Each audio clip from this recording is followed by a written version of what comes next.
Ok, donc, je vais essayer de partager tout ça sur les différentes pages comme d'habitude. Et là, comme je suis sur un PC qui est de très mauvaise qualité, un tout petit PC, je suis pas sûr d'y arriver. Donc vous allez m'accorder quelques instants, s'il vous plaît. Voilà. Si j'arrive à faire un, deux partages, si je peux, ça fera du bien. Je vous demande 30 secondes, s'il vous plaît, comme d'habitude.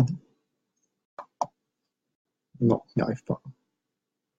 Bon, tant pis, je suis sur un PC qui est de pas très bonne qualité. Voilà. Donc, en fait, aujourd'hui, on dit que c'est le jour où est monté Eliyahu Hanavi dans les cieux. Donc, ce qui était intéressant, je connais, c'est pas de parler de la vie d'Eliyahu Hanavi, il y a beaucoup d'histoires à ce sujet.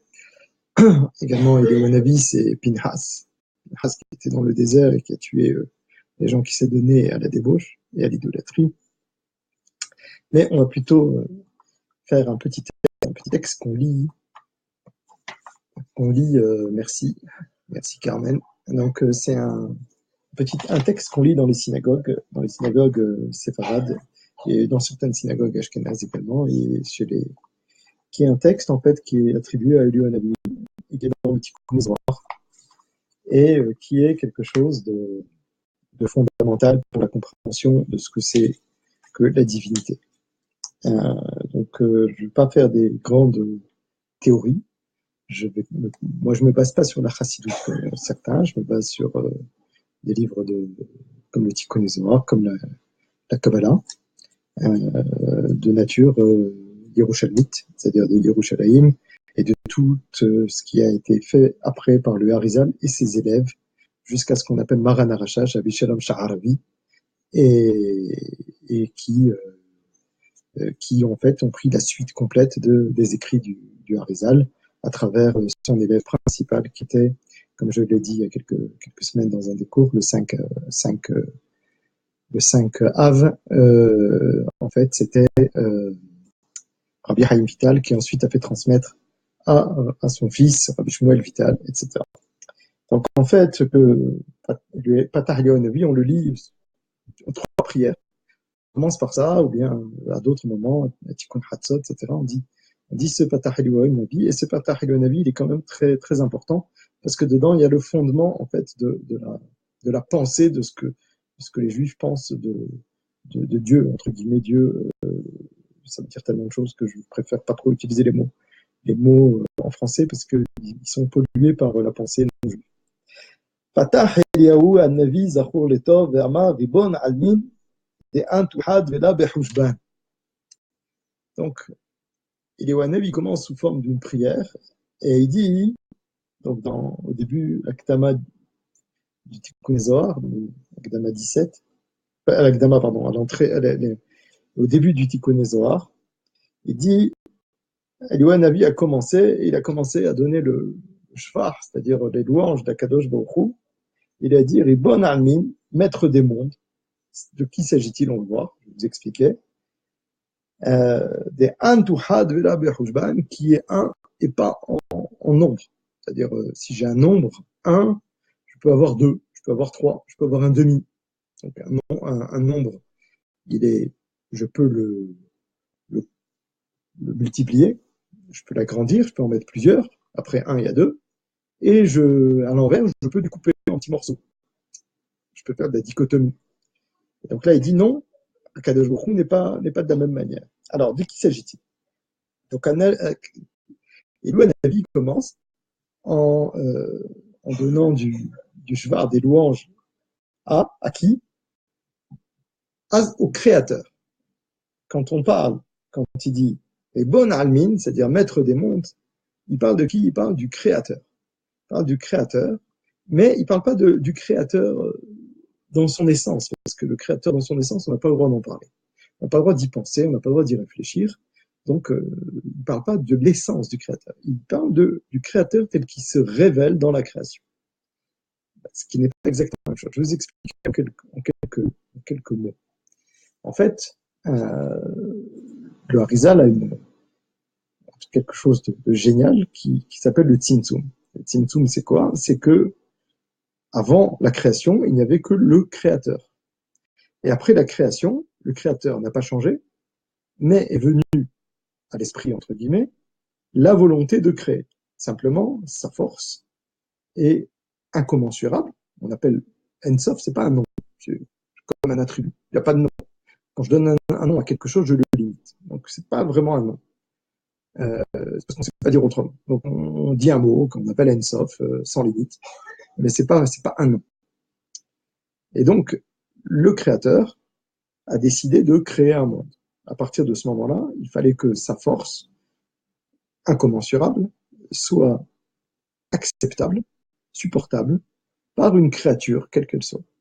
Pour ce faire, il doit passer par, premièrement, un tzimtzum, c'est-à-dire laisser un endroit dans lequel la force du créateur est limitée. Donc c'est le tzimtzum HaKorach, ce qu'on appelle tzimtzum HaKorach, c'est pas une contraction. Non, c'est pas une contraction. C'est un tzimtzum HaKorach, c'est-à-dire j'enlève ma force est plus faible. La force de la Kadosh Baruch Hu, pas la mienne, bien sûr. Kadosh Baruch Hu est plus faible. Si on rentre dans la contraction, on rentre dans des gros problèmes, et on va pas rentrer là-dedans, mais Sefer Hasidim dit que c'est physique, mais il y a d'autres livres, en particulier Sefer comment il s'appelle, Emuni Makadmon, lui il dit autrement, et la plupart des gens l'ont suivi. Donc on reprend. Il s'est rétracté, si vous voulez, de l'endroit en laissant une force moindre à l'intérieur. Et le Ensof, lui, il bouge pas, et il donne une influence, il garde une influence sur l'ensemble du monde dans lequel il a laissé des créatures être. Et à travers un influx, qu'on appelle un cave, le cave c'est un trait, un flux, dans cet influx, il va faire passer du Or Ensof pour gouverner complètement ce monde dans lequel il y a des choses. Ce monde lui-même, il va passer de plusieurs états, un état très très haut, auquel on ne pense même pas, que c'est le Or Adam. Après, on appelle Adam Kadmon, que c'est pas l'objet de la visio d'aujourd'hui, etc. Juste à arriver à ce qui commence à nous concerner, c'est-à-dire les 4 mondes qu'on connaît, qu'on appelle Abia, Atzilut, qui est complètement Eloka, qui est divinité, entre guillemets, qu'on appelle encore divinité, et Bria, Yetzirah, Atia, qui sont les 3 mondes les plus bas, qui ne sont pas Eloka. Évidemment, ils sont gouvernés par Dieu. Donc, dans chacun le monde qui nous concerne le plus à nous sommes dans le monde le plus bas, qui s'appelle Asiya, le monde de l'action, mais notre travail à nous, il est dans le monde de Hatzilut, dans le monde de l'émanation qui est Eloka. Et on est les enfants de ce qu'on appelle Kuchaberu et Shrinte, qui sont en fait 2 entités spirituelles du monde de Hatzilut, qui donnent les âmes des juifs et des non-juifs d'ailleurs. Pas de la même manière, mais on va pas rentrer plus loin. Mais donc nous, à qui s'adresse Eliyahu Hanavi? Il s'adresse au Créateur qui envoie sa lumière dans le monde et qui va gouverner le monde à travers sa lumière qu'il transmet dans les outils qu'il a créés à sa disposition pour gouverner le monde, qu'on appelle les sphirotes. Alors on va voir qu'est-ce que c'est ces sphirotes. Donc Patah Eliyahu, ou Hanavi, il a commencé, il a dit donc Ribon Almin, de qui il s'agit? Ce que je viens de dire, il s'agit donc du Or Ensof, de l'influx divin, si vous voulez, du Créateur, la lumière du Créateur, qui s'est habillé, comme l'âme s'habille dans un corps, qui s'est habillé dans les 10 sphirotes du monde de Hatzilut et dans les autres mondes. Donc, plus haut, c'est de la même manière, plus bas, c'est de la même manière, et simplement l'intensité en haut est très très forte. L'intensité du Hatzilut est forte, mais on peut avoir une certaine éhara, une certaine appréhension. Et plus bas, c'est de moins en moins fort jusqu'à venir chez nous, où on est dans Olam, le monde Alam, Nashon, Ne'alam, caché. Voilà. Des Antuhad Vela Behushban. Donc il lui dit, lui a dit, toi tu es un. Akadosh Baruch Hu, il fait son shvach, il lui dit, tu es un. C'est-à-dire que tu es unique. Non seulement un, il n'y en a pas deux, tu es unique. Il n'y a pas quelque chose qui te ressemble. Il n'y a pas, tu es Meyuhad. Il y a pas, tu as une spécificité qu'on ne rencontre nulle part, qui est apprise par personne. Et non seulement tu es un unique, il n'y a pas deux, mais en plus toi-même, tu as une spécificité qui est meyuhad, on va dire spécificité en français. Même si j'aime pas trop les traductions, elles sont pas très bonnes, mais il faut bien parler en français. Une spécificité qui fait que tu es totalement différent de ce qui existe à côté. Et d'un autre côté, Bella Behoujban, qui est un, mais pas dans le compte, parce que quand on compte, il y a deux manières de compter. Je compte 1, 2, 3, mais je peux compter aussi un demi, un tiers. Donc, mais le créateur et donc son or qui se disperse dans le monde est quelque chose qui a une union, une unicité, une continuité complète qui fait que je ne peux pas la décomposer. Une lumière physique, si je la mets dans un prisme, eh ben, j'ai toutes les fréquences lumineuses. Là, c'est pas du tout la même chose. Même si après, certaines lumières qui se décomposent, mais ce dont on parle là, c'est le Or Ein Sof. C'est pas les Or décomposés qui existent, c'est le Or Ein Sof particulier qu'il envoie dans le monde pour gouverner le monde. Antu illa'a al-kol illa'in. Tu es plus haut que tout, plus haut que les autres hauts. C'est-à-dire que tu es plus haut que quel que soit qui est haut. Tu es plus haut que Adam Kadmon. Tu es plus haut que tout ce qui est au-dessus de Adam Kadmon. Mais en plus, du fait, pourquoi? Parce que toi, tu es le Ila Alekulam, tu es la cause de tout. Non seulement tu es la cause de tout, et tout dépend de toi, tout est une conséquence de toi. Et pour ne pas se tromper et dire que le Ensof Baruch Hu, le créateur, se trouve quelque part et puis il laisse le monde se diriger tout seul, ou bien il est quelque part et il observe de loin de son grand œil, alors il dit, tu es caché parmi tous les cachés. Tu es caché parmi tous les cachets. Pour montrer que il n'a pas d'endroit, c'est pas un endroit où il s'est caché. Il est caché de tous les cachets. Il est caché de tous les cachets. Il est partout et nulle part à la fois. Il est partout, partout, partout, partout. Et il a sa place à lui, qui est en dehors de cet endroit dans lequel il a fait le tzimtzum, mais son influx est partout. Donc, il n'est pas dans un endroit spécifique. Et même par rapport au monde les plus cachés par rapport à nous, il est caché par rapport à eux et personne ne peut atteindre son essence. Et pour ne pas se tromper, pour dire que le créateur, on peut atteindre son essence. Alors, Eliyahu Hanavi continue, Let Mahashava Tefisa Bar Kelan. Il n'y a pas une seule pensée de qui que ce soit, même, entre guillemets, s'il y a une pensée dans le monde le plus haut, parmi les plus hauts, qui peut atteindre ne serait-ce qu'Epsilon, ne serait-ce qu'un tout petit bout de l'essence d'Hachem. D'ailleurs, je vous donne une halakha, on n'a pas le droit de penser à l'essence du Créateur. Le Créateur n'a pas de nom. Quand on parle du Hachem, Yudke Vavke, c'est pas le nom du Créateur. Il y a deux choses.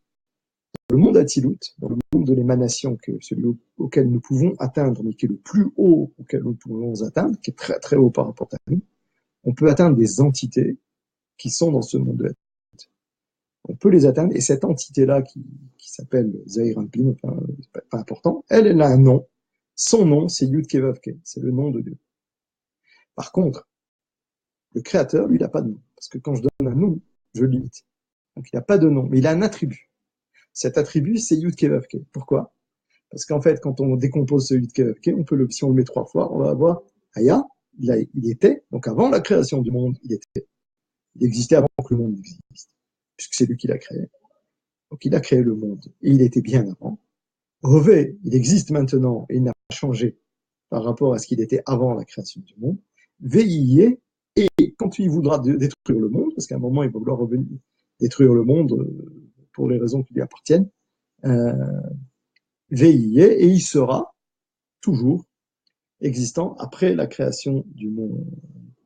Alors, pour continuer et terminer, un tout des impact, et c'est tu as créé, c'est toi qui as créé Aser Tikkunin Vekarenle Nanle Aser Sfirin. Donc tu as créé les 10 Tikkunim, je vais expliquer ce que ça veut dire. Vekarin Nanle Aser Sfirin. Et on les appelle Aser Sfirot. 10 Séphirot. Alors, on parle des 10 Sfirot du monde Hatzilut. Quand il appelle ça Tikkunin, pourquoi il appelle ça Tikkunin? Parce que ça va permettre de réparer le monde, clair, un peu comme un Tikkun. Mais je ne pense pas que ce soit ça. Il y a plusieurs explications, je vais vous donner une simple. C'est en fait ce qu'on appelle un Tikkun. À part le langage courant que vous connaissez tous, on va faire un Tikkun, le truc, machin. C'est pas ça le sujet. Quand on fait par exemple Tashlir, à Rosh Hashanah on fait Tashlir. On dit un texte avant le Tashlir qui vient du Zohar et qui s'appelle Shlosh Haresei Tikkuné Dikna de Harir. Bref. Et pourquoi on dit que ça s'appelle un Tikkun là-bas? C'est parce qu'en fait, la lumière très très haute de l'endroit où on s'adresse, cette lumière-là, elle est décomposée en petits filaments, entre guillemets, tout ça c'est des images, il n'y a pas de filaments là-haut. Elle est décomposée en petits filaments de telle sorte que cette lumière-là, cet impact, cet influx divin, cette force divine, elle soit accessible, on puisse l'atteindre. Si elle n'était pas décomposée, alors je ne pourrais pas l'atteindre. Et ça s'appelle un tikkun. Donc il y a plusieurs manières de dire tikkun. Vous avez le tikkun, je vais faire un tikkun parce que je fais telle faute, etc. Enfin bref, d'accord, ça on connaît. Il y a aussi le fait que il y a aussi le fait que ce soit décomposé, cette lumière décomposée, mais il y a aussi le fait, et c'est très, très, ce que je viens de dire sur la décomposition, je pense que ça s'applique à ce que dit Limon Avisor pour les temps, mais également le fait que j'ai une albacha, quand j'ai une âme qui est dans un corps, alors l'âme, elle peut subsister. Si elle était directement en l'air, elle ne pourrait rien faire. Quand elle est dans un corps, elle peut subsister, elle peut s'exprimer.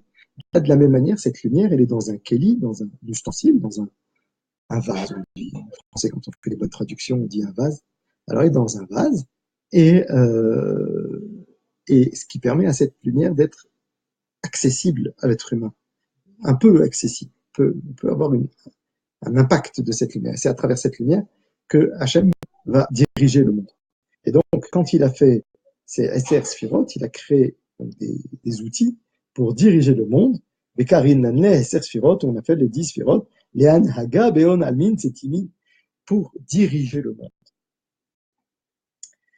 Alors, donc ça c'est ce que je voulais dire en l'honneur de Eliyahu Navi Zachor Letov et de cette tefila que l'on fait à chaque fois. Donc je vous souhaite à tous Shabbat Shalom. J'espère que la vidéo est à peu près correcte et qu'on peut entendre quelque chose. C'est pas du tout évident avec une liaison Wi-Fi qui est pas très très bonne à 1550 mètres d'altitude. Je vous souhaite un excellent Shabbat à tous.